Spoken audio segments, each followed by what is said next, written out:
Bem, pessoal, na nossa aula 8, né? Nós iremos falar hoje de rastreabilidade, né? Rastreabilidade na metrologia. E vamos lá.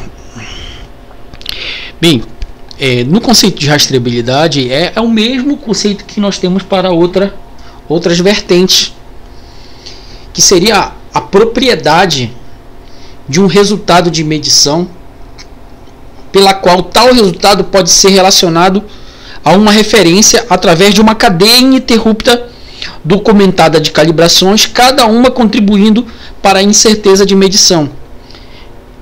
É a possibilidade de se ter acesso a outros resultados que são inerentes a este mesmo sistema, ou a essa repetitibilidade, né? Aí a gente vai começar a falar de alguns dados, a repetitibilidade dos processos. Daí a importância de se registrar as aferições, os procedimentos e as datas, os locais, como foi feito e até, em nível de acurácia, o profissional que elaborou essa medição. Então, rastrear seria a possibilidade de voltar, né? Voltar aos procedimentos. Para esta definição, a referência pode ser uma definição de uma unidade de medida por meio de sua realização prática, ou um procedimento de medição que engloba a unidade de medida para uma grandeza não ordinal ou um padrão. Nós veremos aqui na aula o que é o padrão, né? A padronização e a questão da grandeza.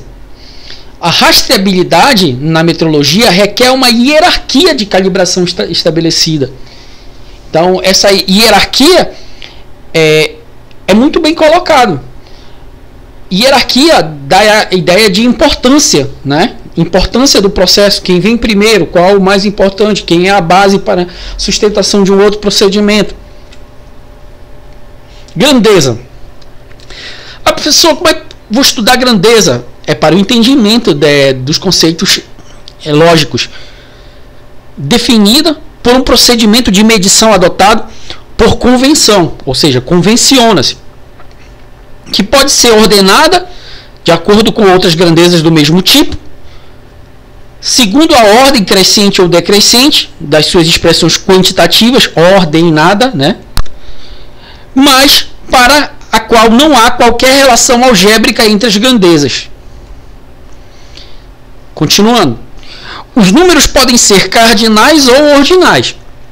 Número cardinal é aquele que expressa uma quantidade absoluta. A gente está falando de quantitativo.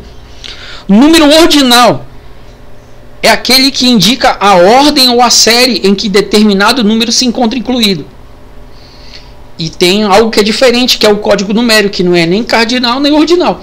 É a utilização de um número em uma situação que não revela nem seu aspecto cardinal nem ordinal. São os números, no caso, números códigos. Por exemplo, 192, o SAMU, 190, a polícia, um exemplo, né?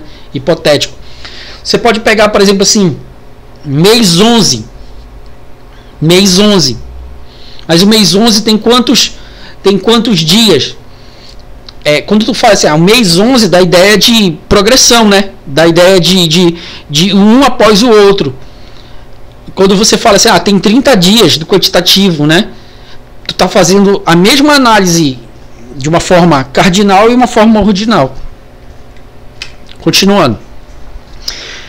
A rastreabilidade, no caso, a especificação da referência deve compreender a data em que ela foi utilizada no estabelecimento da hierarquia de calibração, nós veremos o que é hierarquia, juntamente com qualquer outra informação metrológica relevante sobre a referência, tal como data na qual foi realizada a primeira calibração da hierarquia de calibração. Aí tu podes analisar assim, professor, dá uma esmiuçada assim, dá uma clareada melhor nessa análise. Data da primeira calibração. Às vezes, você está calibrando uma máquina que ela tem uma vida útil. Tudo na vida, tudo na nossa lógica e para a indústria tem uma vida útil, tem um tempo útil. É claro que a manutenção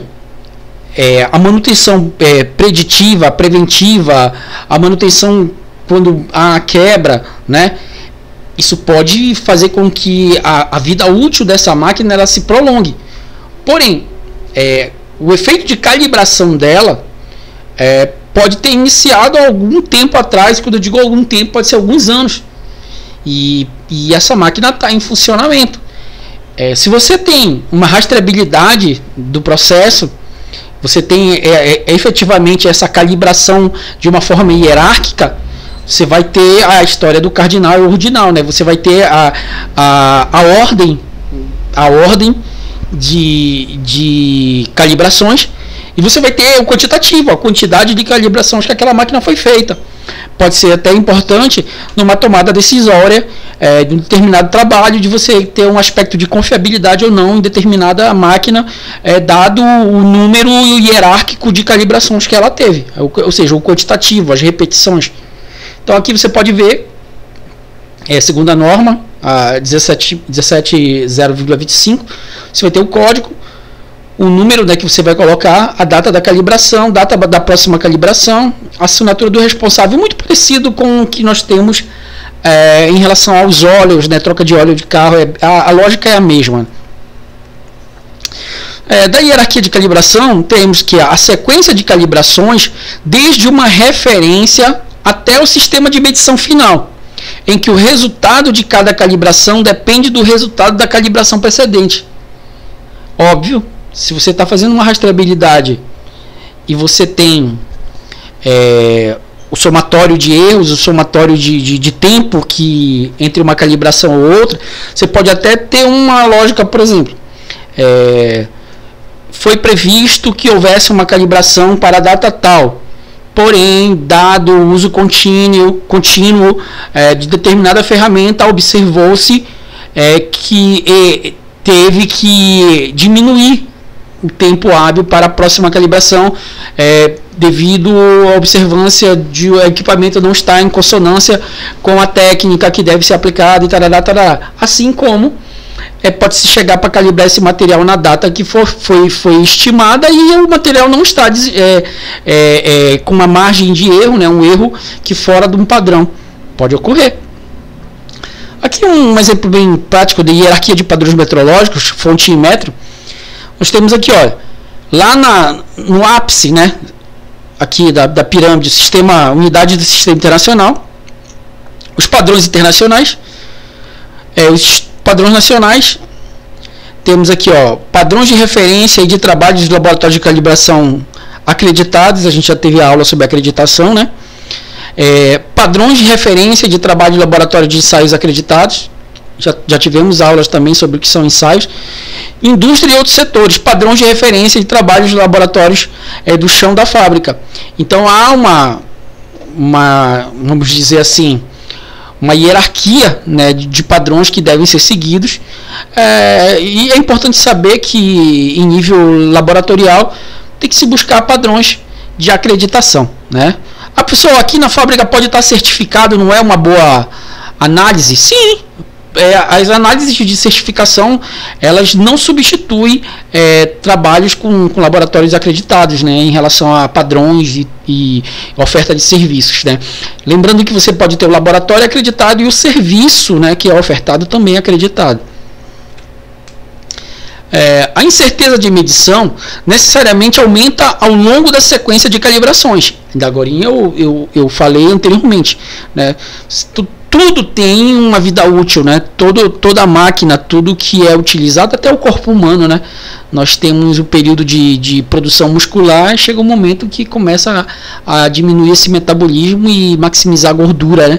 Então, tudo na vida, na verdade, segue uma sequência que ela não é linear indefinidamente, né? Vai ter um ponto de inflexão dessa curva, tanto para uma máquina, para qualquer organismo.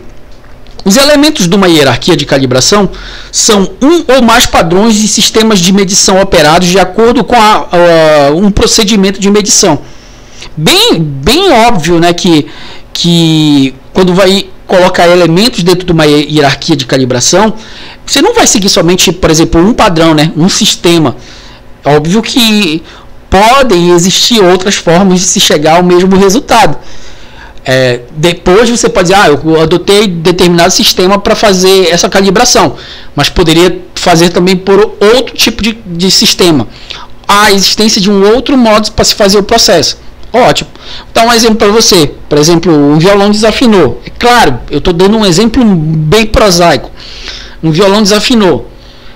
Eu posso afinar manualmente, mas também eu posso adotar uma afinação por um equipamento, vamos dizer assim, digital, um equipamento eletrônico que vai me dar essa calibração de uma forma mais, vamos dizer assim, prática.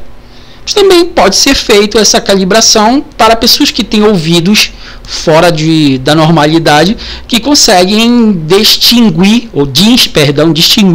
as notas, né? E pode ser feito também o procedimento. Para esta definição, a referência pode ser uma definição de uma unidade de medida por meio de sua realização prática, um procedimento de medição ou um padrão, conforme for estabelecido. Uma comparação entre dois padrões pode ser considerada como uma calibração, se ela for utilizada para verificar e, se necessário, corrigir o valor ou a incerteza de medição atribuídos a um dos padrões. Nós tivemos a segunda aula nossa que foi sobre incertezas. Obviamente, também em todo tipo de trabalho você tem um intervalo de confiança. Por que tu está voltando no intervalo de confiança? O intervalo de confiança é o nível de confiabilidade para determinada aferição ou determinada, vamos dizer assim, área de conforto de trabalho de uma determinada máquina ou de um determinado procedimento. É quanto permite a variação dentro dessa confiabilidade. Pode ser 95%, pode ser 98%, pode ser 99%. É a confiabilidade que vai ser empregada. Então, quando nós trabalhamos com incerteza de medição de atributos, ela tem que ter um padrão, uma padronização. E o que seria?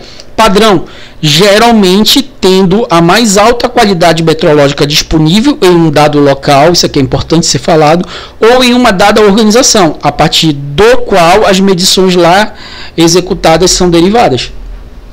Então, essa análise da metrologia, ela se pauta a partir de uma padronização. Tá? Chegamos aqui a um ponto interessante da aula, que são as notas técnicas. Eu já trabalho com execução de notas técnicas já vai fazer um certo tempo, sabe? E por eu também ser professor de metodologia do trabalho científico, é bem complicado quando nós pegamos algumas notas técnicas que são elaboradas e não são feitas de uma maneira correta. E nessa aula de hoje nós veremos algumas distinções que irão nos ajudar a apreender melhor esse conhecimento. Então, a nota técnica ela é fundamental em relação à execução do certificado de calibração. Para tanto, tem a norma, né, a NBR ISO IEC 17025, requisitos gerais para a competência de laboratórios de ensaio de calibração, determina no requisito 5.10, referente à apresentação de resultados, o conteúdo necessário que o certificado de calibração deve possuir. Vamos descrever os principais tópicos. Pessoal, o que tem que ter no certificado de calibração? A gente vai ver agora. Itens obrigatórios. Título, certificado de calibração. Tem que estar sendo bem colocado. Pessoal, o certificado de calibração é uma nota técnica? Com certeza. Nome e endereço do laboratório e o local onde as calibrações foram realizadas. Se diferente do endereço do laboratório, obviamente vai se colocar. Por que eu digo isso? A ideia que a gente tem de um laboratório é algo móvel, né? Algo móvel. Porém, a mudança no mundo hoje em dia, a mudança dos assim, tecnocrata, eu vou voltar a essa palavra, da tecnocracia, da indústria 4.0, essa mudança bem específica do mundo para algumas áreas, que a parte de investimento tecnológico é muito característico, pode, vamos dizer assim, colocar no mundo atual inserir no mundo atual laboratórios que não sejam fixos, né? Análises que você não precisa de algo fixo. Eu vou dar um exemplo para vocês. Vocês já devem ter visto o filme do CSI, né? Aquele filme lá, existe um componente que você tira, é NIRVs o nome, você tira uma amostra e bota dentro do NIRVs e ele te dá toda a caracterização daquela amostra. Hoje já tem aplicativos de celular que através de foto ele te dá análise de determinados procedimentos através de fotos, né? Através de envios de imagens você consegue ter a dimensão de algumas análises, dependendo do que esse laboratório se pauta. Então é importante que na nota técnica se diga como foi feito, né? Para ser mais claro, antigamente tinham satélites, mas se fazia fotogrametria aérea. Seria fotogrametria? Fotos de satélite para avaliar uma determinada situação. Hoje você já utiliza esses equipamentos aí que voam, né? Drones, né, que voam e fazem mapeamentos de área de alta resolução, até drones militares. Então hoje a tecnologia ela mudou. Então a tecnologia que vai ser adotada para determinado procedimento, que eu quero dizer, ela deve estar sendo muito bem explicitada dentro da nota técnica. Identificação de uma única identificação única do certificado de calibração. Em cada página, uma identificação que confirme ser parte integrante de um determinado certificado e clara identificação no final do documento. Ou seja, a unicidade dessa análise, né? 2 páginas, 3 páginas, 4 páginas, ela tem que estar explicitando que é o documento 3 de determinada função, documento 5 de determinado trabalho. Então, há de se ter essa caracterização para que realmente não haja desmembramento e erro. Nome e endereço do cliente. Observação: se uma indústria enviar seu equipamento para um laboratório e este terceirizar esta calibração, o laboratório executor da calibração deverá emitir um certificado para o solicitante do serviço e indicar uma empresa dona do instrumento. Olha que interessante, né? Que legal isso. Corrobora o que a gente estava falando. Então, tudo isso está previsto na norma. Aqui, nós temos um exemplo de um certificado, usando até aqui a empresa, fazendo essa propaganda dela, né? É um certificado de calibração aqui, ó, né? Especificação da operação, especificação do instrumento, calibração de ajuste, resumo dos serviços executados, testes de vedação no caso aqui, né? Aí você vai vendo, e esse documento aqui, ele te dá a possibilidade de rastreabilidade do processo, né? Então, há toda uma identificação numérica, há uma identificação da empresa, de data, do procedimento que foi feito dentro do certificado. Identificação do método utilizado, isso é fundamental.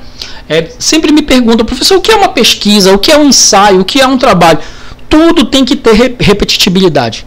Você não pode dizer que é uma pesquisa científica com um N de 10, um N de 5. Foram avaliados uma nova vacina tal. Qual foi o N que foi adotado? Foram 5 pessoas. Isso não tem validade nenhuma, né? Ainda mais quando você quer extrapolar para 280 milhões de pessoas, né? Então não há lógica. Você tem que ter dentro de um processo a descrição exata do método, que pode ser replicado por outra pessoa em outro lugar, em outro país, em outro estado, que possa aplicar o mesmo método que você aplicou, ter resultados similares, né? Semelhantes, iguais nunca, similares, semelhantes, ou resultados extremamente divergentes do seu. Isso se chama pesquisa. Observação: é desejável uma descrição de forma breve do procedimento de calibração adotado, possibilitando seu entendimento. Identificação do instrumento calibrado e data da realização da calibração. É desejável que possua data de calibração e data da emissão do certificado. Um detalhe bem interessante: dependendo do método que foi utilizado, você pode ter resultados divergentes. Mas foi o mesmo método para calibrar aquela máquina? Sim, mas o método utilizado de uma máquina para outra pode dar diferença.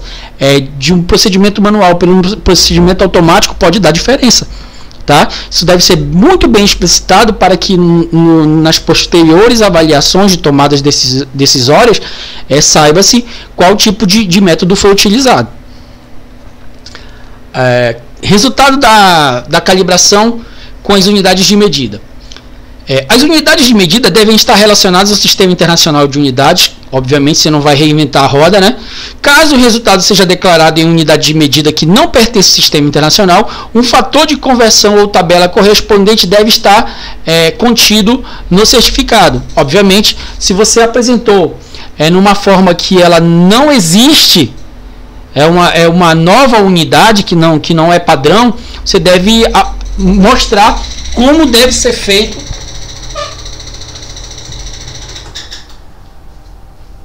Você deve mostrar como deve ser feito essa correção, né? Nome, função e assinatura ou identificação equivalente da pessoa autorizada para emissão de certificado de calibração. O que seria isso? A pessoa responsável pela análise, pela calibração. Tem que estar explicitado. Para os laboratórios que possuem serviços acreditados, o responsável e o signatário autorizado pelo laboratório. Obviamente, nós já tivemos a aula de acreditação, ela tem um responsável técnico, esse laboratório, a pessoa que assina, e a acreditação é um procedimento já bem elevado para um laboratório. Declaração de que os resultados se referem somente aos itens calibrados, condições ambientais em que foi executada a calibração, e declaração da incerteza de medição, que é fundamental que se tenha a incerteza do que foi, do como foi trabalhado. A pessoa, mais uma vez, a incerteza, você pode estar trabalhando com limites diferentes. Um está utilizando uma confiabilidade de 95%, o outro 98%. Obviamente vai dar divergência entre os dados, né? A incerteza da medição deve ser declarada pontualmente, porém é admissível que, para alguns instrumentos de medição, seja declarado somente um valor de incerteza na medição, o qual é válido para todos os pontos. Também, determinado tipo de trabalho, determinado tipo de avaliação, você pode ter divergências na adoção da confiabilidade. Por exemplo, eu vou trabalhar com uma máquina que fica em campo. Ela tem ação do sol, do vento, da umidade, tem ação de vários outros componentes. Se você for jogar uma confiabilidade de 98%, extremamente rigorosa, é claro que o teu limite para erro é muito pequeno, né? Então, vai trabalhar no campo, vai trabalhar, joga um nível de tolerância um pouco maior, pode trabalhar com 90%, pode trabalhar com 95%, dependendo da confiabilidade que você vai adotar. A rastreabilidade deve ser evidenciada até o Sistema Internacional de Unidades. Isso aí não se discute, né? Quando um certificado de calibração possuir o símbolo da rede brasileira de calibração ou qualquer outra rede nacional, a rastreabilidade é comprovada em função da obrigatoriedade e comprovação dos organismos de acreditação. Obviamente, se ele é acreditado, ele faz parte de todo um sistema métrico que pode ser nacional, e se ele for credenciado internacionalmente, vamos dizer assim, esse mecanismo de acreditação, só de ele ser acreditado nacionalmente, ele também já é reconhecido internacionalmente devido ao padrão ser o mesmo.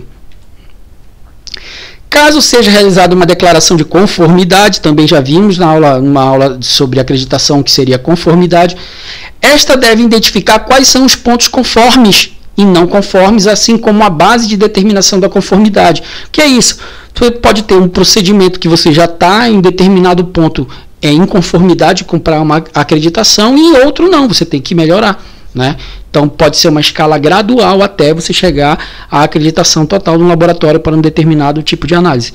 Outro ponto relevante é o fato da periodicidade de calibração. Essa periodicidade pode ser elaborada de uma forma empírica, pode determinar, ou pode ser de uma forma técnica através de observação, de várias análises que são feitas em relação àquele mesmo procedimento. De acordo com o requisito 5.10 da normativa 17025, há duas formas para a correção dos erros contidos em certificado de calibração. Podem existir erros, professor? Sim. Assim como num trabalho você tem a errata, numa calibração você tem mecanismos de retorno. A emissão de suplemento do certificado de calibração, o qual deverá constar o item corrigido e o motivo pelo qual houve a correção. Você está explicitando o que aconteceu em relação a essa correção. Ou a substituição completa do certificado. Um novo certificado de calibração deverá constar uma declaração informando que cancela e substitui um determinado certificado de calibração, assim como uma declaração do motivo pelo qual houve a substituição. Um certificado de calibração deve conter informações claras e objetivas, possibilitando o entendimento de todas as informações declaradas. Aqui você tem aquela normativa que foi falada, extremamente importante para sistemas de rastreabilidade para laboratórios acreditados, que é a ISO 17025, sua importância para os laboratórios. Torna-se conhecimento que a acreditação dos laboratórios nada mais é do que a maneira de garantir os laboratórios venham a atender as normas de Inmetros, mais especificamente a ABNT ISO 17025. Aqui você tem a ISO 10012, 2/2, que é a parte 2, garantia de qualidade para equipamentos de medição. Só lembrando, essa ISO ela não destoa da normativa 17025, tá? Diretrizes para controle de processos de medição, ela fala quais são os procedimentos. Bem, continuando a aula, não terminamos não, eu achei muito interessante isso aqui. Vou dar logo how to cite this article. Como devo citar este artigo, Como eu devo citar? Bora ver como deve citar o artigo para darmos os louros a quem de direito. Então, vou pegar aqui da ABNT, viu? Santos, resposta técnica, proposta metodológica para os agentes, Sebrae, região tal, Brasília, volume 26, número 1, janeiro de 1997, tá? Depois eu irei passar para os senhores, já dando aqui o crédito. Ele fala o seguinte aqui, ele não, Santos, é ela, Wanda Ferreira dos Santos, Perdão, a Wanda. A pesquisadora, ela fala aqui, necessidade cada vez maior de aperfeiçoamento, vou aumentar aqui a fonte para ficar melhor, mais uma vez, e isso agora ficou bonito. Então ela fala aqui assim, a necessidade cada vez maior de aperfeiçoamento dos serviços de informação destinados às micro e pequenas empresas para atender a demanda de um mercado em um processo de globalização levou-nos à elaboração deste trabalho que visa nortear processos de implantação e funcionamento de serviços de resposta técnica no âmbito dos agentes da região Centro-Oeste, Sistema Sebrae, compreendendo os seguintes itens. Por que eu estou lendo esse trabalho? Porque esse trabalho me dá umas análises que são muito legais. Só fazendo uma passagem bem básica. Ele fala assim, o serviço de resposta técnica cobre informações como processos produtivos e tecnológicos para fabricação, esclarecimento sobre o que é o mercado, comércio exterior. Ele vai dizer como nós devemos nos portar na comunicação. Olha aqui que interessante. O que caracteriza a resposta técnica é o produto final entregue ao cliente. Olha só, a gente está dizendo aqui, olha, o que caracteriza a resposta técnica é o produto final entregue ao cliente. Olha que isso aqui é libertador, Você lê, você já tem na cara, na lata, como o pessoal fala vulgarmente, Você já está escrachado, está mostrando o que seria uma resposta técnica. Ela tem um produto final, que é o cliente, são as pessoas. A resposta pode ser apresentada de diferentes formas. Aí vem, que eu acho que é interessante saber, dossiê, comunicação impressa, vamos lá, comunicação impressa contendo a coletânea de informações e documentos referentes ao assunto demandado. Isso aqui nós podemos dizer que é um dossiê, é uma comunicação. A pessoa está impresso aqui, quer dizer que está online, não é um dossiê. Claro que é, Obviamente que é. Está impresso aí, mas não quer dizer que não seja um dossiê, tá? Estudo. Vamos lá. Estudo. Comunicação impressa contendo análise, exame acerca de um determinado assunto. Seu conteúdo tende a ser o mais genérico possível, possibilitando que o cliente tire a própria conclusão. Olha aí, tá? E a resposta técnica. Aqui, A resposta técnica é prospectiva, que é prospectar. Você está fazendo uma investigação, né? Isto é, permite a utilização de criatividade, do desenvolvimento do raciocínio, principalmente da perspectiva de novas oportunidades que estão abertas. Aqui está no caso do cliente serviço, mas não quer dizer que o trabalho que você está elaborando ele não tenha influência. Tá? Aí vem aqui, questões técnicas pouco complexas, nível 1, resposta técnica. Aí vem aqui, ó, trabalhadas pelo elaborador da resposta técnica, tá? Então, nós já temos aqui uma análise bem básica do que seria um dossiê, uma resposta técnica e um estudo. Então, essa tipologia qualitativa, ela pode fazer parte de um trabalho sendo qualitativa e um trabalho que envolve quantitativo. Então, a natureza desse trabalho é uma natureza mista, né? Então, quando nós estivermos trabalhando com certificados de calibração, a natureza desse certificado é uma natureza mista. Por quê? Porque ela envolve elementos quantitativos e quantitativos. Então, a natureza dela é mista, né? Então, e corroborando,